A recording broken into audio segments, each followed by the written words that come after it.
Tu sais, il fut un temps où je vivais sans direction. Sais-tu ce que c'est que de se réveiller chaque matin avec une boule au ventre? Cette sensation diffuse que tu passes à côté de quelque chose d'essentiel, sans pouvoir mettre le doigt dessus. C'était mon quotidien. J'étais comme un navire sans gouvernail, ballotté par les vagues des attentes des autres, des obligations sociales, des distractions infinies du monde moderne. Extérieurement, tout semblait aller pour le mieux. J'avais un travail, des amis, une vie qui, sur le papier, cochait toutes les cases de la normalité. Mais à l'intérieur, c'était le chaos, un vide assourdissant. Je sentais un potentiel en moi, une petite flamme qui voulait briller, mais elle était constamment étouffée par le brouillard épais de l'incertitude et de l'apathie. Chaque dimanche soir, l'angoisse montait inexorablement. La perspective d'une nouvelle semaine, copie conforme de la précédente, me glaçait le sang. Une semaine de plus à faire semblant, à jouer un rôle qui n'était pas le mien, à sentir le temps, cette ressource si précieuse, me filer entre les doigts comme du sable fin. J'avais l'impression d'être un simple spectateur de ma propre vie, assis dans les gradins, regardant un film dont je n'aimais pas le scénario, mais sans avoir la moindre idée de comment descendre dans l'arène et en devenir le réalisateur. Et des rêves, j'en avais. Oh oui. Des carnets entiers noircis d'idées. Lancer cette petite entreprise de café artisanal qui me tenait tant à cœur. Apprendre à jouer de la guitare pour enfin composer cette chanson qui tournait en boucle dans ma tête, me remettre en forme pour courir un marathon, voyager et découvrir le monde non pas en touriste, mais en explorateur. Mes rêves étaient grands, vifs, colorés. Dans ma tête, tout était parfait. Je m'imaginais déjà, le sourire aux lèvres, célébrant mes succès, vivant cette vie idéale que je m'étais construite. Mais il y avait un gouffre immense entre ce monde imaginaire et ma réalité. Un fossé qui me semblait infranchissable entre le rêver et le faire. Je ne savais tout simplement pas par où commencer. La montagne de mes ambitions semblait si haute, si intimidante, que je n'osais même pas faire le premier pas. Chaque rêve se transformait instantanément en une liste de tâches écrasantes. Créer une entreprise devenait étude de marché, business plan, trouver des financements, créer un site web, gérer la logistique. C'était la paralysie par l'analyse dans toute sa splendeur. Face à l'ampleur de la tâche, je me sentais submergé et mon cerveau choisissait la solution de facilité, ne rien faire. Je reportais au lendemain, à la semaine suivante, au mois prochain. Quand j'aurai plus de temps, quand j'aurai plus d'argent, quand je serai prêt. Des excuses qui n'étaient que le masque de ma peur et de mon manque criant de méthode. Le plus frustrant, c'était ce cycle infernal qui se répétait jour après jour. Je me levais tôt, souvent avant le soleil, plein de bonnes résolutions. Aujourd'hui, c'est différent. Aujourd'hui, je m'y mets. Je prenais mon café, l'esprit clair, l'énergie à son comble. Et puis, la journée commençait. Une notification sur mon téléphone. Un email marqué urgent, qui, en réalité, pouvait attendre. Une petite pause sur les réseaux sociaux, qui se transformait en 1 heure de scrolling hypnotique et sans but. Je me retrouvais à faire du travail occupé, cette illusion de productivité. Je rangeais mon bureau, je répondais à des messages sans importance, je passais des heures à planifier des choses au lieu de les faire. Je cochais des petites cases sur ma to-do list, des tâches faciles qui me donnaient une fausse sensation d'accomplissement. Mais les tâches importantes, celles qui comptaient vraiment, celles qui pouvaient faire avancer mes rêves d'1 millimètre, restaient intactes, me regardant d'un air accusateur depuis le bas de la page. Le soir venu, j'étais épuisé. Mon énergie matinale s'était complètement dissipée, non pas dans un effort constructif, mais dans une lutte constante contre la distraction et la procrastination. Et avec la fatigue venait la culpabilité. Encore une journée de perdu. Cette petite voix cruelle qui me murmurait que je n'étais pas à la hauteur, que je n'y arriverais jamais. Et puis, j'ai touché le fond. Un jour, après une énième semaine de surplace, de frustration et d'auto-sabotage, je me suis regardé dans le miroir et je ne me suis pas reconnu. J'étais fatigué, désabusé, l'ombre de celui que je voulais être. C'est à ce moment-là que le changement a commencé. Ce ne fut pas un éclair de génie, mais plutôt le début d'une quête. J'ai commencé à lire. Des livres sur la psychologie, le développement personnel, les neurosciences, les biographies de personnes que j'admirais. Je cherchais une formule magique, une technique secrète, une solution miracle. Et au fil de mes lectures, au fil de mes réflexions, un mot revenait sans cesse, comme un fil rouge, reliant tous les points. Le mindset. L'état d'esprit. Au début, j'étais sceptique. Encore un concept à la mode, je me disais. La pensée positive ne va pas payer mes factures. Mais plus je creusais, plus je comprenais que c'était bien plus profond, bien plus fondamental que ça. J'ai compris une vérité simple mais puissante. Tout commence par le mindset. Ce n'est pas une question de talent inné, de chance ou de circonstances extérieures. C'est le point de départ de toute transformation.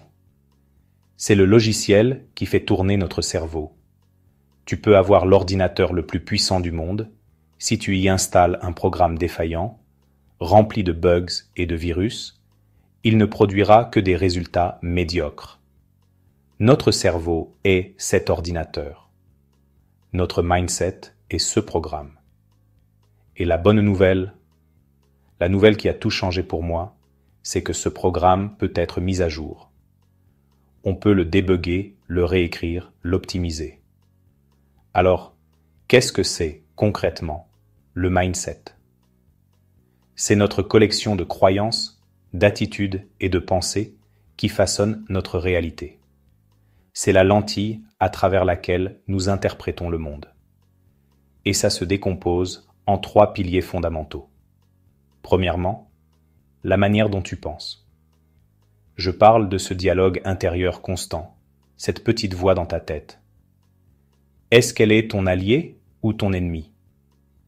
Est-ce qu'elle te dit « tu peux le faire, tu vas apprendre, chaque erreur est une leçon » ou bien « tu es nul, tu n'y arriveras jamais, à quoi bon essayer ?»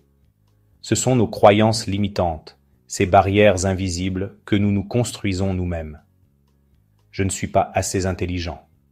Je n'ai pas le temps. C'est trop tard pour moi.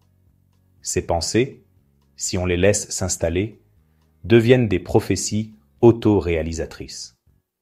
Changer son mindset, c'est d'abord apprendre à devenir le gardien de ses pensées, à défier ses croyances et à les remplacer par des affirmations qui nous portent et nous élèvent.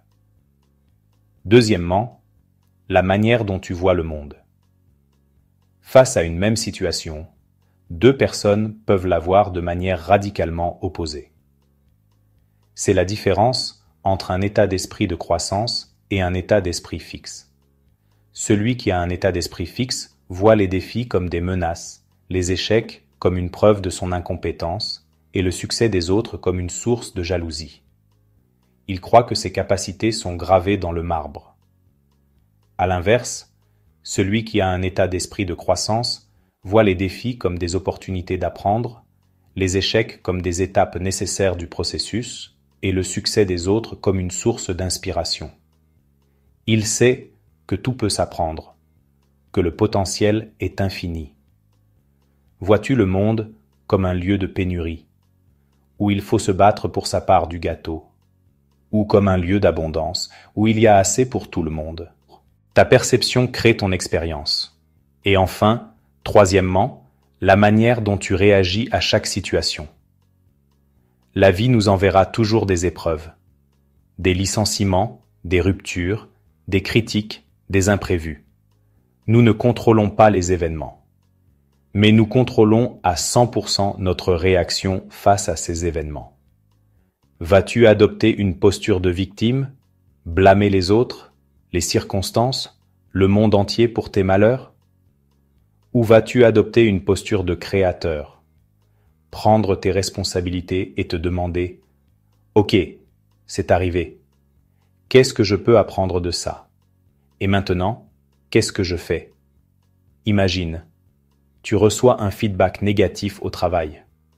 La réaction de victime, c'est de se vexer, de critiquer son manager, de bouder. La réaction de créateur, c'est de dire « Merci pour ce retour. Comment puis-je m'améliorer ?» La différence entre subir sa vie et la créer se trouve dans cet espace minuscule entre le stimulus et la réponse. Ça change tout. Si ce que je viens de te décrire résonne en toi, si tu te reconnais dans ce portrait de la personne qui se sent perdue mais qui aspire à plus, alors sache que tu es au bon endroit. Ce n'est pas une coïncidence. C'est le signe que tu es prêt pour le changement. Alors avant qu'on entre dans le détail des stratégies concrètes pour reprogrammer ton état d'esprit, je t'invite à faire un premier pas, un acte d'engagement envers toi-même. Abonne-toi à cette chaîne et active la cloche des notifications. En faisant ça, tu ne rejoins pas juste une audience, tu rejoins une communauté de personnes déterminées à prendre leur vie en main, à devenir la meilleure version d'elles-mêmes. C'est un signal fort que tu envoies à toi-même. Je suis prêt à investir en moi. Mon développement est une priorité. Car ce que tu vas découvrir dans les prochaines minutes et dans les vidéos à venir n'est pas juste de la théorie abstraite. Nous allons plonger dans des outils pratiques, des exercices quotidiens, des changements de perspective que tu pourras appliquer dès aujourd'hui. Nous allons voir comment déconstruire tes croyances limitantes une par une, comment cultiver un état d'esprit de croissance au quotidien et comment transformer chaque obstacle en tremplin vers ton succès. Ce n'est pas une promesse en l'air, c'est un plan d'action. Ce que tu vas découvrir aujourd'hui peut être le catalyseur qui va transformer ta façon de penser. Et par conséquent, qui va te donner les clés pour transformer absolument toute ta vie. Alors, es-tu prêt à commencer ce voyage? Allons-y. Pendant des années, j'ai navigué dans ma vie comme un navire sans gouvernail, ballotté par les vagues des circonstances. Je me sentais bloqué, frustré, et je cherchais constamment une raison extérieure à mon insatisfaction. C'était la faute de l'économie, de mon éducation, des opportunités qui ne se présentaient jamais. C'est un piège mental dans lequel nous tombons tous, le jeu du blâme. C'est confortable, car cela nous décharge de tout poids. Si ce n'est pas de notre faute, nous n'avons pas à faire l'effort de changer. Mais ce confort est une prison. Et puis, un jour, j'ai eu une révélation. Une de ces vérités simples mais si profondes qu'elles réorganisent tout votre univers. J'ai découvert que la première étape pour changer radicalement ma vie, pour reprendre le contrôle du gouvernail, était d'arrêter de blâmer les autres ou mon passé. C'est à ce moment précis que j'ai pris la décision la plus libératrice de mon existence. J'ai décidé de prendre 100% de responsabilité pour mes choix, mes actions et mes résultats. Attention, cela ne signifie pas se blâmer pour tout ce qui arrive. Vous ne êtes pas responsable d'une crise économique ou d'une tempête. Mais vous êtes 100% responsable de votre réponse à ces événements. C'est le concept fondamental que j'appelle la formule du succès. Événement, plus réponse, résultat. Nous ne contrôlons que très rarement l'événement. Mais notre réponse, elle, nous appartient entièrement. C'est là que réside notre pouvoir. Face à un échec, l'événement, allez-vous blâmer le monde, réponse, et obtenir de la stagnation, résultat? Ou allez-vous analyser ce que vous pouvez apprendre, réponse, et obtenir de la croissance, résultat? en cessant de gaspiller mon énergie sur les événements que je ne pouvais pas changer, et en concentrant toute mon attention sur mes réponses, j'ai commencé à sculpter activement mes propres résultats. J'ai arrêté de dire « je dois » et j'ai commencé à dire « je choisis ». J'ai arrêté de dire « ils m'ont mis en colère » et j'ai commencé à dire « j'ai choisi de ressentir de la colère ». Ce simple changement de langage a été le début d'une transformation intérieure massive. Cette prise de conscience m'a immédiatement fait penser à un de mes amis. Mon ami Alex faisait pareil, mais à un niveau encore plus intense. C'était un homme intelligent, plein de potentiel, mais sa vie stagnait complètement. Il voulait réussir, lancer son entreprise, être en meilleure forme, mais il accusait constamment tout le monde et tout. Si son projet n'avançait pas, c'était parce que le marché est saturé ou les banques ne prêtent pas aux petits entrepreneurs. Si sa santé déclinait, c'était à cause de sa mauvaise génétique ou de son emploi du temps trop chargé pour cuisiner ou faire du sport. Dans ses relations, c'était toujours la faute de l'autre, trop exigeant, pas assez compréhensif. Alex vivait dans un état de frustration perpétuelle, convaincu que l'univers entier conspirait contre lui. Il était devenu un expert pour justifier son inaction. Il passait plus de temps à expliquer pourquoi il ne pouvait pas réussir qu'à poser la moindre pierre pour construire son succès. Il était un spectateur amer de sa propre vie, regardant les autres avancer avec un mélange d'envie et de ressentiment. Un jour, après une longue discussion où je lui ai partagé ma propre révélation, quelque chose a cliqué en lui. Il en a eu assez d'être la victime. Il a compris que ses excuses, aussi logiques qu'elles puissent paraître, étaient les barreaux de sa propre cage. Le moment où il a pris cette responsabilité à 100% a été le catalyseur d'un changement spectaculaire. Il a commencé à agir et sa vie a littéralement basculé. Au lieu de blâmer le marché, il a passé ses soirées à étudier des niches spécifiques et à développer une compétence rare. Il a commencé petit, avec un projet parallèle, sans attendre la permission ou le financement parfait. Au lieu de blâmer son emploi du temps, il a commencé à se lever 45 minutes plus tôt pour faire de l'exercice. Au lieu de blâmer sa génétique, il a commencé à lire des livres sur la nutrition. Il a cessé de se demander « Pourquoi ça m'arrive ?» et a commencé à se demander « Qu'est-ce que je peux faire maintenant ?» Les résultats n'ont pas été immédiats, mais ils ont été constants. Sa petite entreprise a commencé à générer des revenus. Il a perdu du poids et a retrouvé une énergie qu'il pensait perdue à jamais. Ses relations se sont améliorées car il a commencé par travailler sur sa propre communication. Alex n'a pas changé le monde extérieur. Il a changé son monde intérieur. Et c'est ce qui a tout changé.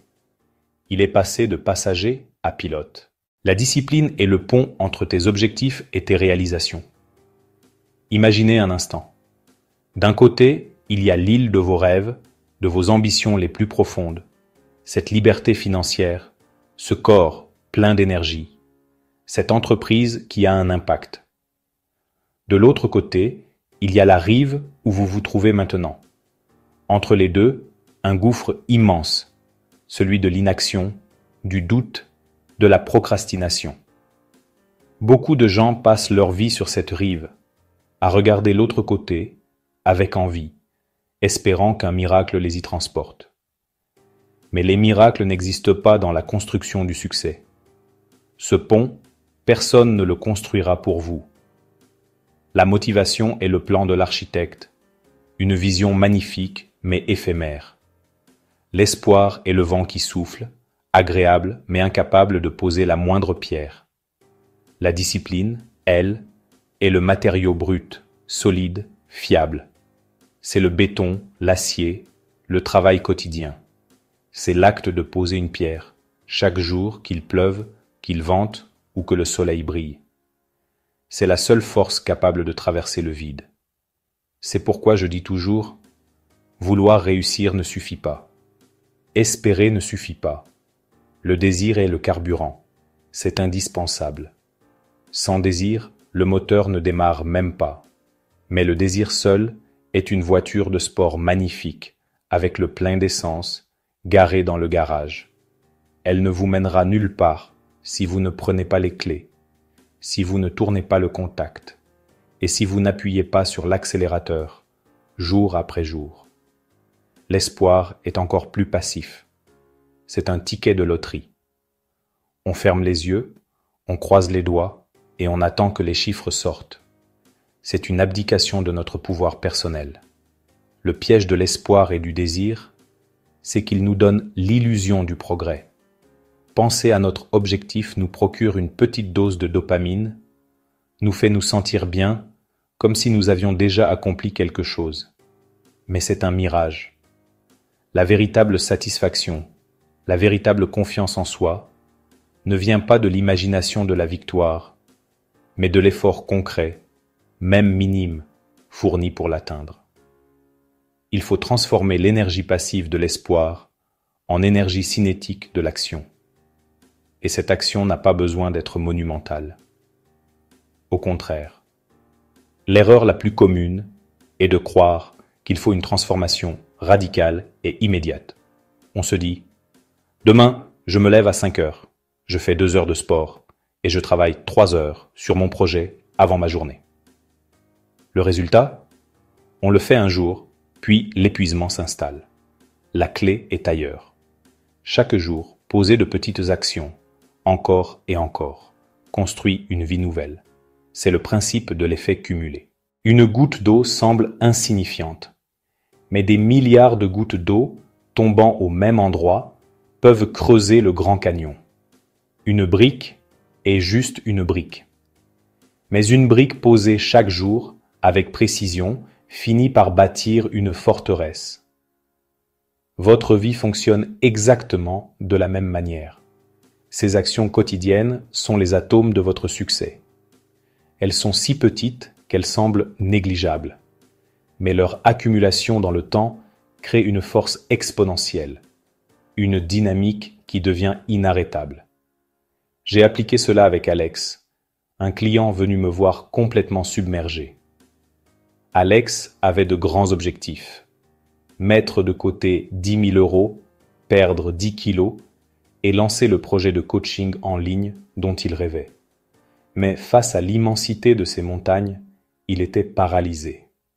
Chaque soir, il se couchait avec un sentiment d'échec, se promettant que demain serait le grand jour. Mais le lendemain, la montagne était toujours aussi haute et il finissait par ne rien faire, noyé dans la culpabilité. Nous avons donc abandonné les grands objectifs pour nous concentrer sur des micro-actions. J'ai appliqué cela avec Alex. Chaque matin, une action simple mais précise pour ses finances, sa santé ou son business. Pour ses finances, au lieu de économiser, l'action était, chaque matin, virer 5 euros sur son compte épargne. C'était si peu qu'il ne pouvait pas trouver d'excuses. Pour sa santé, au lieu de faire du sport, l'action était, chaque matin, faire 10 pompes. Moins d'1 minute. Pour son business, au lieu de créer son entreprise, l'action était, chaque matin, pendant 15 minutes, écrire sur son programme. Assez court pour ne pas être intimidant. Au début, Alex était sceptique. Cela lui semblait trop simple. Mais il a joué le jeu. Quelques semaines plus tard, il voyait les résultats. Et pas seulement sur ses comptes ou sur la balance. Après 1 mois, il avait économisé 150 euros sans s'en rendre compte. Il pouvait faire 25 pompes d'affilée.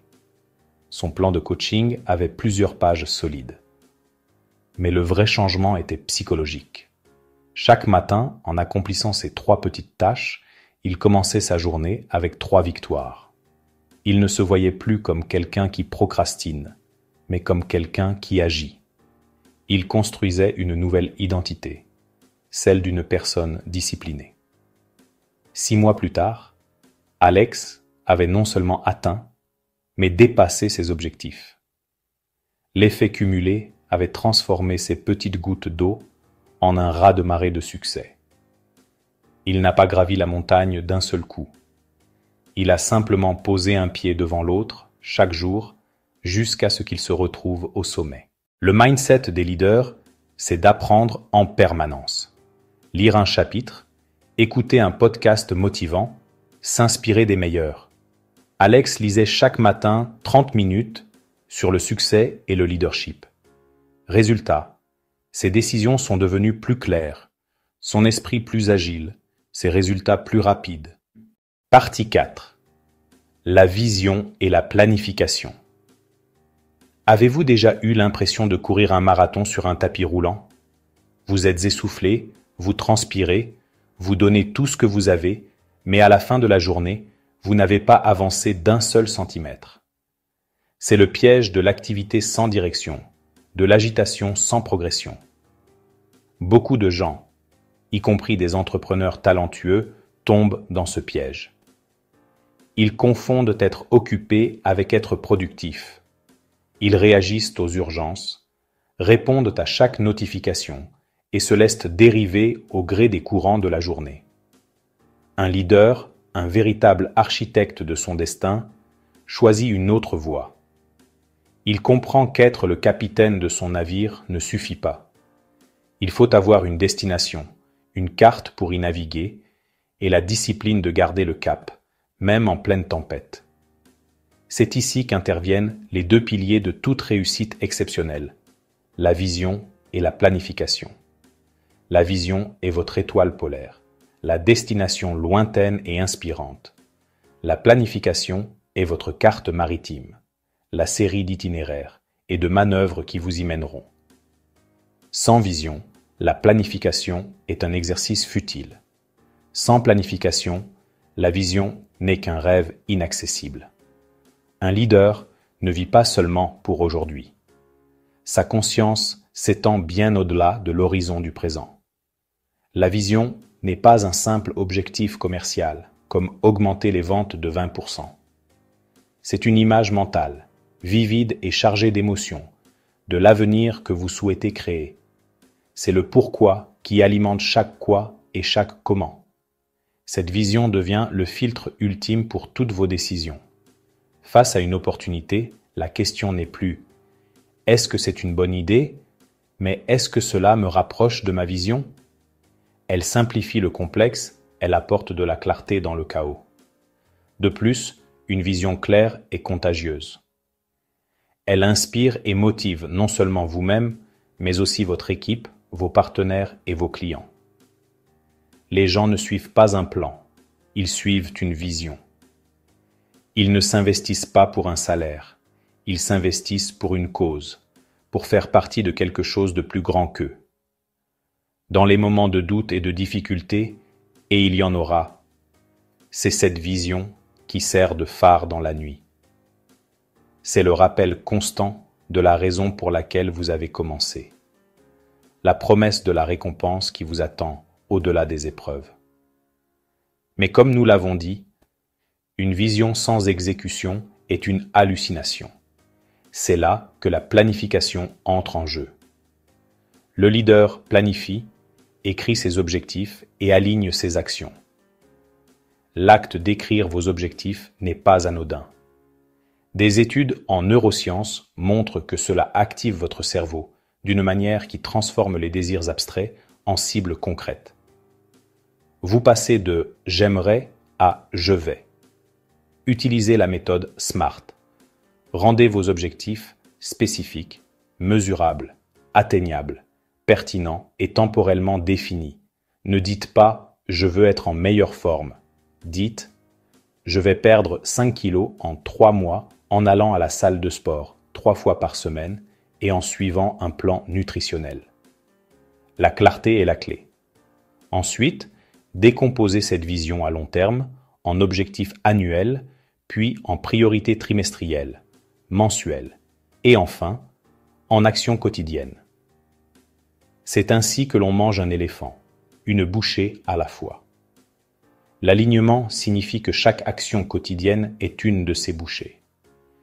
Cela demande la discipline de dire non à tout ce qui ne sert pas votre plan, même si c'est tentant. Prenons l'exemple d'Alex.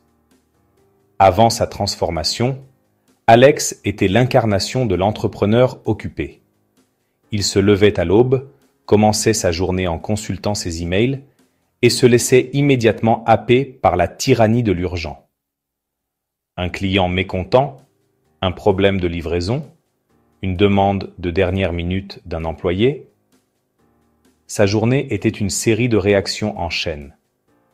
Il travaillait 12 heures par jour, se sentait constamment dépassé et pourtant, à la fin du mois, il avait l'impression que son entreprise stagnait.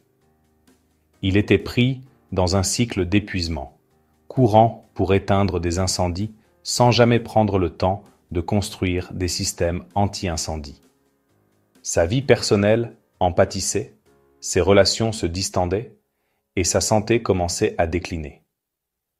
Il était sur le tapis roulant, courant à toute vitesse vers le burn-out. Puis, un jour, après avoir raté un événement familial important à cause d'une urgence au travail qui s'est avérée mineure, il a eu une prise de conscience. Il a compris qu'il n'était pas le maître de son temps, mais son esclave. C'est là qu'il a adopté une nouvelle routine, un rituel simple, mais qui a tout changé. Alex a commencé à noter ses 3 priorités chaque matin. Avant même d'ouvrir ses emails, avant que le monde extérieur ne puisse lui dicter son agenda, il prenait 15 minutes. Il regardait sa vision à long terme, ses objectifs annuels et se posait une seule question. Quelles sont les 3 choses les plus importantes que je puisse accomplir aujourd'hui pour me rapprocher de mes objectifs? Pas 20 choses, pas 10. 3. Cette contrainte l'obligeait à une clarté et une concentration redoutables. Il a arrêté de perdre son temps sur l'urgent et s'est concentré sur l'important. Il a appris à faire la différence. Les emails urgents mais non importants, il les a délégués ou planifiés pour plus tard. Les tâches importantes mais non urgentes, comme la planification stratégique, la formation de son équipe ou l'innovation. Elles sont devenues ses 3 priorités. Il a commencé à travailler sur son business, et non plus seulement dans son business. Les résultats ne se sont pas fait attendre. Son business et sa vie personnelle ont explosé. En se concentrant sur les actions à plus fort impact, il a finalement signé ce contrat majeur qu'il repoussait depuis des mois. En prenant le temps de former son équipe, il a augmenté leur autonomie et leur efficacité, libérant ainsi encore plus de son propre temps. L'innovation, qui était auparavant un luxe, est devenue une habitude, menant au lancement d'un nouveau service qui a doublé leurs revenus en 6 mois. Le stress chronique a été remplacé par un sentiment de contrôle et d'accomplissement. Et sur le plan personnel, l'explosion a été tout aussi spectaculaire. En terminant ses journées à une heure raisonnable, il a redécouvert sa famille. Il était présent, non seulement physiquement, mais aussi mentalement. Il a recommencé à faire du sport, à mieux dormir. L'énergie et la créativité qu'il a gagnées dans sa vie personnelle se sont répercutées positivement sur son travail, créant un cercle vertueux de succès et de bien-être. La transformation d'Alex n'était pas de la magie. C'était le résultat direct d'un changement fondamental. Passer d'une vie de réaction à une vie d'intention, guidée par une vision claire et soutenue par une planification disciplinée. Partie 5. Transformer la peur en force. La peur.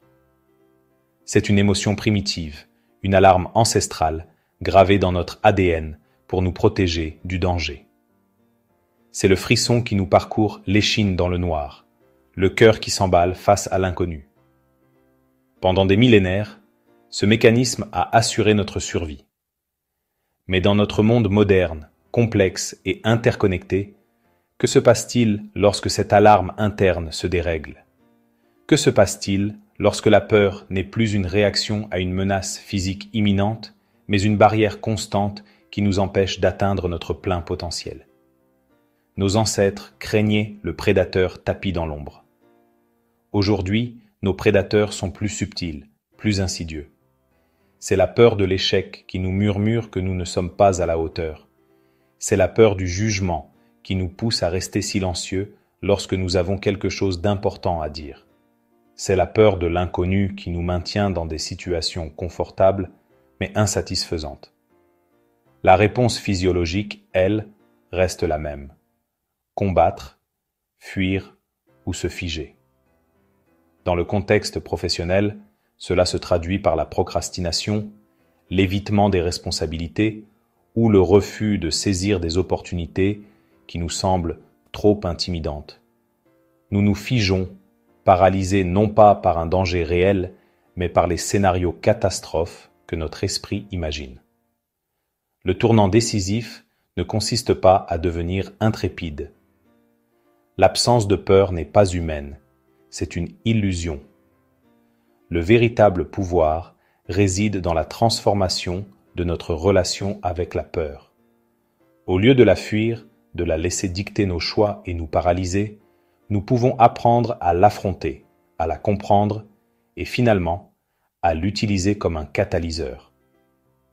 C'est ici que chaque défi, chaque échec potentiel cesse d'être un mur infranchissable pour devenir une porte dérobée vers une opportunité de croissance. J'ai appris que la peur n'était pas mon ennemi, mais un indicateur, un signal puissant qui me montrait exactement où je devais aller pour grandir. La première étape de cette transformation est l'acceptation. Il faut cesser de lutter contre la peur et simplement la reconnaître, lui donner un nom. J'ai peur de prendre la parole en public. J'ai peur de lancer ce projet. J'ai peur de demander une promotion. Une fois nommée, la peur perd de son pouvoir amorphe et terrifiant. Ensuite, il faut l'interroger. Pourquoi cette peur est-elle là? Quel est le pire scénario réaliste? Et surtout, que puis-je mettre en place pour minimiser les risques? C'est le fondement même du risque calculé. Ce n'est pas sauter d'une falaise les yeux fermés, c'est construire un parachute, vérifier les conditions météo et choisir le bon point de départ. C'est précisément ce qu'a fait Alex. Son idée d'entreprise était brillante, potentiellement révolutionnaire, mais elle était aussi radicalement différente de tout ce qui existait sur le marché. La peur de l'incompréhension, du rejet par les investisseurs, était immense. Cette peur lui criait de rester en sécurité, de peaufiner son plan indéfiniment, de ne jamais le présenter au monde. Mais Alex a choisi une autre voie. Il a disséqué sa peur. Il a listé chaque objection potentielle, chaque question difficile, chaque raison pour laquelle un investisseur pourrait dire non. Puis, il a transformé son anxiété en une préparation méticuleuse, transformant chaque point de peur en un argument solide dans sa présentation. Le jour de la présentation, son cœur battait la chamade. Ses paumes étaient moites. La peur était bien présente. Mais cette fois, elle n'était plus paralysante.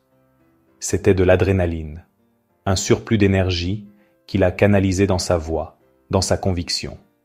Son discours n'était pas seulement une présentation de faits et de chiffres. C'était le témoignage d'une peur surmontée, d'une conviction inébranlable forgée dans le doute. Et c'est cette authenticité, cette force tranquille, née de la confrontation avec ses propres démons, qui a finalement convaincu. Alex a pris des risques calculés, affronté ses peurs, et cela a été le déclencheur de sa réussite. La poignée de main qui a scellé l'accord n'était pas le début de son succès, mais la conséquence visible d'une victoire intérieure bien plus importante. Ce principe transcende le monde des affaires. Pensez à l'athlète de haut niveau sur la ligne de départ. La peur de la défaite est palpable, mais elle est transformée en une concentration extrême, chaque muscle tendu vers la performance.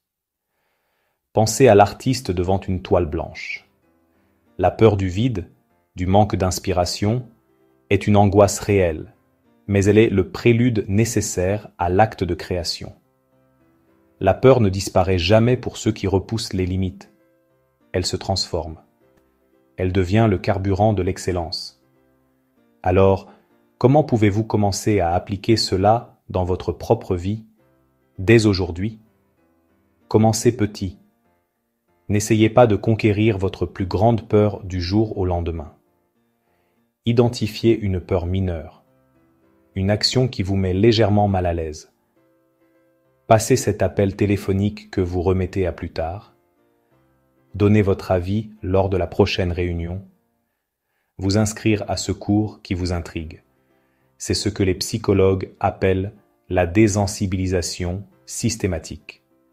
Chaque petite victoire, chaque peur affrontée, aussi insignifiante soit-elle, renforce votre muscle du courage. Vous prouvez à votre cerveau que vous pouvez survivre à l'inconfort et même en tirer de la satisfaction. En fin de compte, la peur est une boussole. Pendant trop longtemps, nous l'avons interprétée à l'envers, croyant qu'elle indiquait les zones à éviter. La vérité est qu'elle pointe presque toujours vers la direction de notre plus grande croissance potentielle. Ce qui vous fait peur est souvent ce que vous devriez faire. Le but n'est pas d'atteindre un état où la peur n'existe plus. Le but est d'arriver au point où, lorsque la peur se manifeste, vous lui souriez et lui dites « Merci de me montrer le chemin ». Votre plus grande force ne se trouve pas dans l'absence de peur, mais dans ce que vous décidez d'en faire. Vos plus grands triomphes vous attendent, juste de l'autre côté de cette barrière que vous pensiez infranchissable. Partie 6. Construire un mindset de leader. Un vrai leader agit avec courage, vision et constance. Il inspire et attire les bonnes personnes et les bonnes opportunités. Chaque matin, je me rappelle. Je décide de mon état d'esprit et mon état d'esprit décide de mes résultats. Nous arrivons au terme de notre discussion, mais en réalité, nous ne sommes qu'au commencement. C'est ici, maintenant, que la théorie s'efface pour laisser place à la pratique. C'est le moment charnière, le point de bascule, où tout ce que nous avons vu peut devenir ta réalité. Conclusion. La transformation commence aujourd'hui. Ce n'est pas un simple slogan, c'est une déclaration d'intention. C'est la décision la plus importante que tu prendras. Car si tu adoptes véritablement le mindset que nous avons exploré, si tu l'intègres non pas comme une idée passagère, mais comme ton nouveau système d'exploitation, alors tu ne te contentes pas d'améliorer ta vie. Tu la transformes de fond en comble. C'est un effet domino d'une puissance inouïe. Si tu adoptes ce mindset, tu transformes ton existence. Tes décisions, tes actions, tes relations, ton business, tes finances, tout change. Prenons tes décisions. Jusqu'à présent, peut-être prenais-tu tes décisions par peur. Peur de l'échec, peur du jugement, peur de l'inconnu. Le mindset du millionnaire inverse cette polarité. Tu ne décides plus en fonction de ce que tu pourrais perdre, mais en fonction de ce que tu peux gagner. Chaque choix devient une opportunité stratégique. Un non à une sortie le vendredi soir devient un oui à la construction de ton projet. Un oui à un investissement calculé n'est plus une prise de risque effrayante, mais un pas délibéré vers la liberté financière. Tu commences à penser comme un grand maître aux échecs, anticipant plusieurs coups à l'avance, là où avant, tu ne faisais que réagir à la dernière pièce déplacée par ton adversaire, la vie. Tu apprends à évaluer le risque non pas par son potentiel d'échec, mais par son potentiel de croissance asymétrique, où le gain possible est immensément supérieur à la perte potentielle. Ensuite, tes actions. L'ennemi numéro 1 du succès n'est pas l'échec, c'est l'inaction déguisée en préparation. Le mindset du millionnaire est un antidote à la procrastination. Il te pousse à l'action massive et imparfaite. Tu comprends que la clarté ne vient pas de la réflexion, mais de l'engagement. Au lieu de passer 6 mois à peaufiner un business plan que personne ne lira, Tu lances une version simple de ton produit en 2 semaines pour obtenir des retours réels du marché. Au lieu de rêver de te mettre en forme, tu fais 10 pompes, là, maintenant, à côté de ton lit. Ce sont ces petites actions quotidiennes, ces briques posées chaque jour avec une discipline de fer, qui construisent les empires. L'élan se nourrit de lui-même, et bientôt, agir devient plus facile et plus naturel que de ne rien faire. Tes relations aussi se métamorphosent. Tu réalises que ton environnement est un miroir de tes ambitions. Les relations qui te tirent vers le bas, qui se nourrissent de plaintes et de cynisme, deviennent intolérables. Non par arrogance, mais par instinct de survie et de croissance. Tu commences à chercher activement la proximité de ceux qui t'inspirent, des mentors qui ont déjà parcouru le chemin, des partenaires de responsabilité qui partagent ta vision, des collaborateurs qui complètent tes faiblesses. Tu comprends l'adage « votre réseau est votre valeur nette », non pas comme une simple transaction, mais comme la création d'un écosystème de croissance mutuelle. Chaque conversation devient une opportunité d'apprendre, de partager et de grandir. Tu offres de la valeur avant d'en demander, devenant un aimant pour les personnes de qualité. Et bien sûr, ton business et tes finances. Ils ne sont plus une source de stress, mais un jeu que tu apprends à maîtriser. Ton entreprise n'est plus un simple travail que tu t'es créé, mais un système que tu construis pour qu'il fonctionne, à terme, sans toi. Tu passes du statut d'opérateur à celui de visionnaire. Tu apprends à déléguer, à automatiser, à scaler. Parallèlement, ta relation à l'argent est reprogrammée. Tu cesses de voir l'argent comme une ressource à dépenser, mais comme un outil à investir. Chaque euro devient un soldat que tu envoies au combat pour qu'il te rapporte des prisonniers. Tu ne travailles plus seulement pour l'argent, tu mets l'argent au travail pour toi. Budget, épargne, investissement, création de multiples sources de revenus. Ces mots ne sont plus intimidants. Ils deviennent les piliers de ta forteresse financière. La question n'est donc plus « est-ce que ça marche ?», mais « comment je fais ?» Comment passe-t-on de la compréhension intellectuelle à l'incarnation de ce mindset? Alors commence dès maintenant. Choisis le mindset qui t'élèvera. Mais choisir n'est pas un acte passif. C'est un processus actif en 3 étapes. Premièrement, la prise de conscience. Tu ne peux pas changer une programmation que tu ignores. Prends un carnet, dès ce soir, et écris sans filtre toutes les pensées qui te viennent quand tu penses à l'argent, au succès, à tes propres capacités. Je ne suis pas assez bon. C'est trop tard pour moi. Il faut être riche pour faire de l'argent. Sois brutalement honnête. C'est ton point de départ. Deuxièmement, la déconstruction. Prends chacune de ces croyances limitantes et passe-la au tribunal de la logique. D'où vient-elle? Est-elle une vérité absolue ou une opinion que tu as adoptée? Trouve des contre-exemples. Des gens qui sont partis de moins que toi et qui ont réussi. Démolis ces murs mentaux, brique par brique. Troisièmement, la reconstruction. La nature a horreur du vide. Tu dois remplacer ces anciennes croyances par de nouvelles, plus puissantes. C'est là que les affirmations entrent en jeu. Préfère des affirmations basées sur le processus. Chaque jour, je prends des décisions qui me rapprochent de ma liberté financière. Je suis capable d'apprendre et de maîtriser les compétences nécessaires pour réussir. Répète-les chaque matin, non pas comme un perroquet, mais en ressentant l'émotion qu'elles suscitent. Visualise le toi du futur qui a déjà réussi. Comment marche-t-il?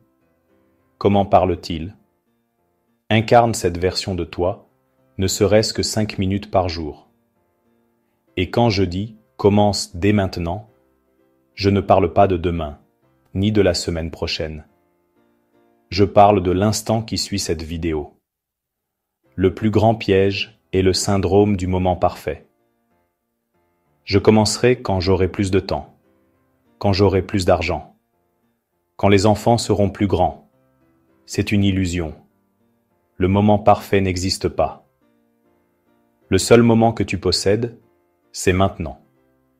Chaque jour d'attente est un jour où l'intérêt composé, qu'il soit financier ou personnel, ne travaille pas pour toi. C'est un coût d'opportunité énorme. Alors, quelle est la plus petite action que tu peux faire dans les 10 prochaines minutes? Envoyer cet email que tu repousses? Lire le premier chapitre de ce livre sur l'investissement? Écrire tes 3 objectifs principaux pour le trimestre? Fais-le. Prouve à ton cerveau que tu es sérieux. Et puis, observe ta vie se transformer. Au début, les changements seront subtils. Une décision plus audacieuse. Un refus poli à une demande qui ne sert pas tes objectifs. 1 heure passée à apprendre au lieu de scroller. Mais ces petites vagues créent des ondulations qui deviennent des marées. Et un jour, tu te retourneras et tu ne reconnaîtras plus la personne que tu étais. La transformation ne sera pas seulement dans ton compte en banque. Ce sera dans ton regard, dans ta posture, dans la qualité de ton sommeil. Ce sera la liberté de dire non à un patron, la capacité de prendre soin de tes proches, la fierté d'avoir construit quelque chose à partir de rien, l'impact que tu auras sur les autres. C'est ça, la véritable richesse. Ce voyage ne se fait pas seul. Si ce message résonne en toi, si tu sens cette étincelle, alors rejoins notre communauté. Abonne-toi et active la cloche. Ce n'est pas juste pour ne pas manquer une vidéo. C'est pour t'engager envers toi-même. Chaque vidéo est conçue pour être une brique de plus dans la construction de ton nouvel état d'esprit. Chaque notification est un rappel de ton engagement. Chaque vidéo peut être l'étincelle qui déclenche ton succès. La décision t'appartient. La transformation commence maintenant.